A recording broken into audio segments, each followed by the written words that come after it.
Suman TV ప్రేక్షకులకి నమస్తే. ఈరోజు నేను వచ్చేసిన జూబ్లీ హిల్స్లో ఉన్న ఇపియాన్ పెయిన్ సెంటర్కి.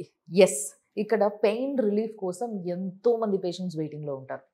ఎందుకు ఎందుకు ఇంతమంది ఇపియాన్కి వస్తున్నారు? ఈ విషయంలో నిజంగా I have a very good clarity. ఎందుకంటే ఇంతకుముందు నేను ఒకసారి డాక్టర్ గారిని కలిసా, మాట్లాడా. వీళ్ళకున్న క్లారిటీ అండ్ వీళ్ళకున్న నాలెడ్జ్ ఈజ్ డివైన్. ఎస్, డెఫినెట్గా జనాలకి వచ్చిన వాళ్ళకి క్లియర్గా చెప్పడం వల్ల ఇక్కడికి ఎంతోమంది వస్తుంటారన్న విషయం నాకు క్లియర్గా అర్థమైంది. కాబట్టి నాకున్న డౌట్ని క్లియర్ చేసుకోవాలి అనుకుంటే కూడా this is the right place అనిపించింది. అందుకోసమే ఇక్కడికి వచ్చేసిన. సో ఈరోజు మన ముందు ఉన్నారు డాక్టర్ సుధీర్ దారా గారు. We all know him very well. He is a founder and director of ఇపియాన్. సో సార్ నమస్తే. సో సార్, యాక్చువల్గా ఈ డౌట్కి చాలా మందిని అడిగితే ఒక సాటిస్ఫైయింగ్ ఆన్సర్ నాకు రాలేదు. బట్ మిమ్మల్ని కూడా అడగాలనుకుంటున్నా. ఎందుకనంటే you always explain me a very good way. So యాక్చువల్గా కరోనా తర్వాత, ఈ కోవిడ్ పాండమిక్ తర్వాత చాలా మందిలో హిప్ జాయింట్లో పెయిన్స్ మొదలైనాయి.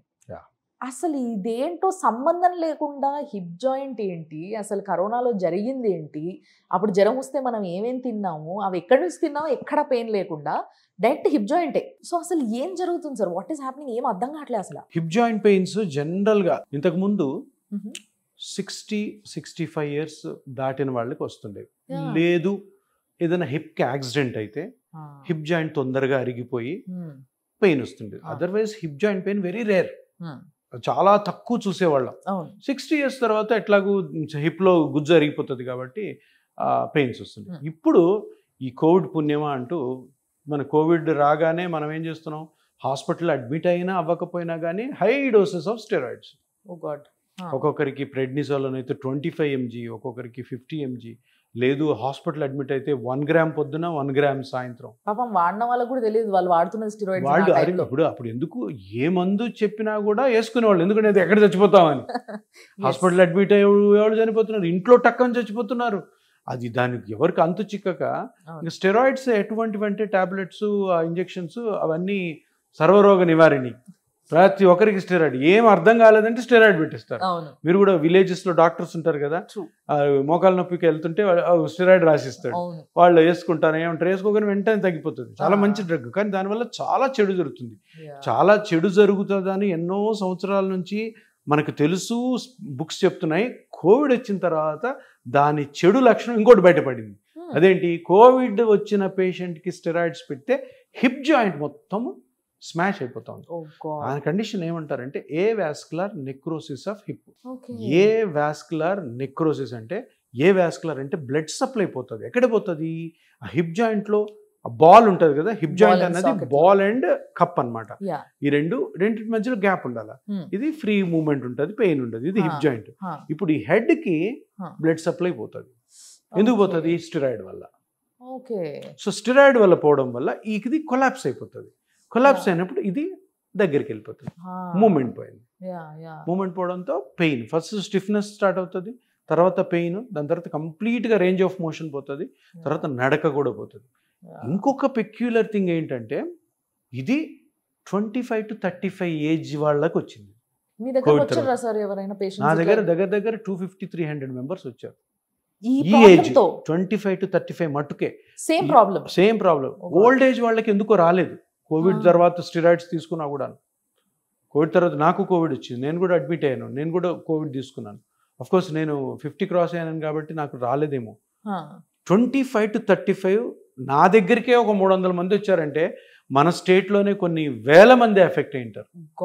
సో ఏ వాస్కులర్ నెక్రోసిస్ అన్నది ఇదొక one of the side effects of Covid. Covid మనిషి ప్రాణాలు తీసేసింది, లంగ్స్ చాలా బ్యాడ్ అయినాయి. ఇక్కడ ఇప్పుడు కోవిడ్ వల్ల వచ్చిన ఇంకొక బ్యాడ్ సిమ్టమ్ ఏంటంటే ఇది avascular necrosis of the hip. మరి ఎట్లా సార్? ఇప్పుడు అందరూ 25 to 35 ఏజ్ అని మీరే అన్నారు, వీళ్ళకి చాలా లైఫ్ ఉంది. సో ఎట్లా వాళ్ళు మరి? సో ఇప్పుడు 25-35కి ఏమున్నా ఏ వాస్కులర్ నెక్రోసిస్కి ట్రీట్మెంట్స్? ఏ వాస్కులర్ నెక్రోసిస్ ట్రీట్మెంట్ ఏమీ లేదు, హిప్ రిప్లేస్మెంట్. మొత్తం హిప్ అంతా తీసేసి పెట్టేయాలి. మరి ఈ ఏజ్ 25 to 35 ఎట్లా చేస్తారు? సరే చేశారనుకో, ఆ హిప్ రిప్లేస్మెంట్ ఎన్ని రోజులు పనిచేస్తే ఎవరికి తెలియదు. పని చేయొచ్చు బాగా, మంచి ఇంప్లాంట్ చేస్తే 15 ఇయర్స్ అయినా కూడా దాని తర్వాత ఇతని ఏజ్ 40 ఉంటుంది. 40 అంటే యంగ్ ఏజ్. డబ్బులు సంపాదించుకునే కెరీర్ బిల్డప్ చేసుకునే దీనికి కొత్త ట్రీట్మెంట్ ఏంటంటే ప్లాస్మా థెరపీ. ప్లాస్మా థెరపీతో ఏం చేస్తాం అంటే ఇప్పుడు ఏమైంది, దీనికి హెడ్కి బ్లడ్ సప్లై పోయింది, ఇది కొలాప్స్ అయింది. కొలాప్స్ అవ్వడం వల్ల గ్యాప్ పోయింది, మూమెంట్ పోయింది, పెయిన్ పోయింది. మనము ఈ ప్లాస్మా థెరపీలోని గ్రోత్ ఫ్రాక్చర్స్ ని ఈ జాయింట్ లో కానీ కార్టిలేజ్, ఇక్కడ లోపల కార్టిలేజ్ ఉంటుంది, వేస్తే కార్టిలేజ్ గ్రో అవడం వల్ల మూమెంట్ వస్తుంది. మూమెంట్ వచ్చిందంటే పెయిన్ తగ్గుతుంది. అండ్ మరి what about the blood supply? Blood supply ఉండదు ఇంకా, ఇది గాన్. ఇది హెడ్ కి బ్లడ్ సప్లై లేకుండా అది నెక్రోస్ అయినా కూడాను దానివల్ల పెయిన్ రాదు. అది పోయింది కాబట్టి సర్జరీ చేసేసి దాని ప్లేస్ లో స్టీల్ పెడతారు. ఇప్పుడు ఆ ఏజ్ లో చేసుకోకూడదు సర్జరీ, సర్జన్స్ కూడా వద్దంటారు. ఎందుకు చిన్న వయసు బాబు, ఇప్పుడు చేసాక మళ్ళీ కాంప్లికేషన్ వచ్చింది, తర్వాత పెయిన్ వచ్చిందంటే ఏం చేయలేము, ఎందుకంటే సిమెంట్ వేసి అతికించుంటారు. సో అందుకని ఓల్డ్ ఏజ్ అయితే చేసుకోవచ్చు సర్జరీ. ఇది దీనివల్ల కాదన్నమాట. తప్పకుండా కూడాను ఈ ప్లాస్మా థెరపీ ఇది ఎప్పుడైతే ఒక 8 years బ్యాక్ నేను తీసుకొచ్చాను ఇండియాలోకి, సో ఇది బ్లెస్సింగ్ ఇన్ డిస్గైజ్. ఏంటంటే ఆ కోవిడ్లో జరిగిన ఏవాస్కులర్ నెక్రోసిస్ చిన్న పిల్లలు, ఈ యంగ్ ఏజ్ వాళ్ళందరికీ కూడా బాగా ఉపయోగపడుతుంది. సో నైస్ నిజంగా. అండ్ ఇంకోటి సార్, నేను ఇది ఎప్పుడు మీతో మాట్లాడాలనుకుంటా ప్రతిసారి, but I somewhere miss it. So ఈ ప్లాస్మా ట్రీట్మెంట్ అనేది ఫస్ట్ ఆఫ్ ఆల్ మీరే ఇంట్రడ్యూస్ చేసిండ్రు అని నేను విన్నా. సో యాక్చువల్గా ఎప్పటి నుంచో ఉన్న ట్రీట్మెంట్, బట్ ఈ మధ్య విపరీతంగా జనాలు అందరూ వింటున్నారు ఈ ట్రీట్మెంట్ని. సో ఇన్ని సంవత్సరాలుగా ఎవరికి తెలియదా అసలు ఏంటి, ఎక్కడికి వెళ్ళిపోయింది ఇది? ఇది దగ్గర 30-40 years బ్యాకే గవర్నమెంట్ అప్రూవల్స్ ఉన్నాయి. దీన్ని ఇది వెస్ట్రన్ కంట్రీస్లో స్టార్ట్ చేశారు, తర్వాత ఇండియా అడాప్ట్ చేసుకుంది. తర్వాత ఏదో చాలా రీజన్స్ వల్ల సర్జరీకి ఫేమస్ అయిపోయింది. Surgery has gained popularity. ఇది చిన్న ఇంజెక్షన్ కదా, మేబీ ఆ రీజన్ తోనేమో దీన్ని ఎవరు పాపులరైజ్ చేయలేదు. సర్జరీ ఇప్పుడు నీ జాయింట్ కి సర్జరీ, హిప్ జాయింట్ కి సర్జరీ, షోల్డర్ కి సర్జరీ, స్పైన్ కి సర్జరీ, అన్ని సర్జరీస్ ఫేమస్ అయ్యాయి. కానీ అలోపతిలో ఎలా ఉంటుందంటే ఎక్కడో ఒక దగ్గర ఒక బ్రేక్ వస్తుంది, ఆ ట్రీట్మెంట్ ఇంకా నెమ్మదిగా తగ్గుతాయి. సో ఇప్పుడు మనము స్టార్టింగ్లో మాట్లాడుకున్నప్పుడు ఇంత టెక్నాలజీ పెరిగింది, ఇంత రోబోటిక్ అంటున్నారు, ఆర్టిఫిషియల్ ఇంటెలిజెన్స్ అంటున్నారు, మరి ఇంత పెద్ద సర్జరీస్కి ఏదన్నా ఆల్టర్నేటివ్ ఉందా అని పబ్లిక్ అంతా చూస్తుంటుంది, అంతే కదా. ఇప్పుడు మనము ఒక మనిషి చేసే పని రోబో చేసేస్తుంది, లేదంటే 10 మంది మనుషులని రోబో చేస్తుంది, 100 మంది మనుషులు ఆర్టిఫిషియల్ ఇంటెలిజెన్స్ చేస్తున్నప్పుడు ప్రతి ఈ జబ్బు కానీ ఇటువంటి కండిషన్స్కి పెద్ద ఆపరేషన్స్ అవసరమా అన్న క్వశ్చన్ మార్కు రీసెర్చ్ ఎప్పటి నుంచో జరుగుతుంది. ఆ రీసెర్చ్ జరుగుతుంది. దీన్ని ఒక 8 years బ్యాక్ నేను బయటికి తీశాను. ఇది ఉంది ఆల్రెడీ, కొంతమంది డాక్టర్స్ చేస్తున్నారు, ortho doctors all over India. వాళ్ళు దాన్నే నమ్ముతారు. ఆపరేషన్స్ వాళ్ళకి పెద్దగా ఆపరేషన్స్ నేర్చుకున్నా కూడా చేయలేదు వాళ్ళు.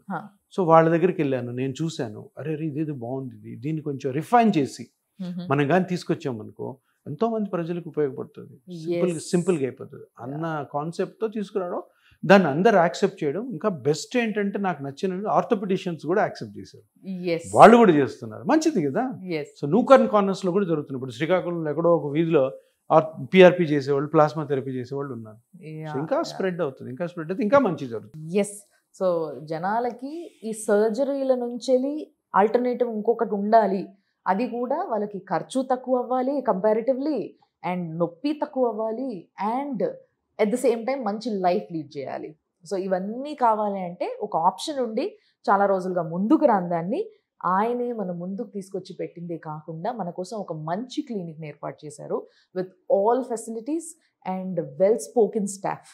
కాబట్టి మీరందరూ కూడా ఏం చేయాలి అని అంటే, ఒకవేళ మీకు అలాంటి ప్రాబ్లమ్స్, ఇష్యూస్ ఏమైనా ఉంటే ఫస్ట్ కింద స్క్రీన్ పైన కనిపిస్తున్న నెంబర్స్ని ఒకసారి ఫోన్ చేసి మాట్లాడండి, మీరు కాంటాక్ట్ అయ్యి. దాని తర్వాత మీకున్న ఇష్యూస్ని చెప్పుకొని మీరు ఒక అపాయింట్మెంట్ తీసుకొని వచ్చిన తర్వాత మీరు అన్ని విషయాలు తెలుసుకొని then you can go for further treatment గురించి ప్లాన్ చేసుకోవచ్చు. Thank you so much sir. నమస్కారం. Thanks a lot. చూస్తూనే ఉండండి సుమన్ టీవీ.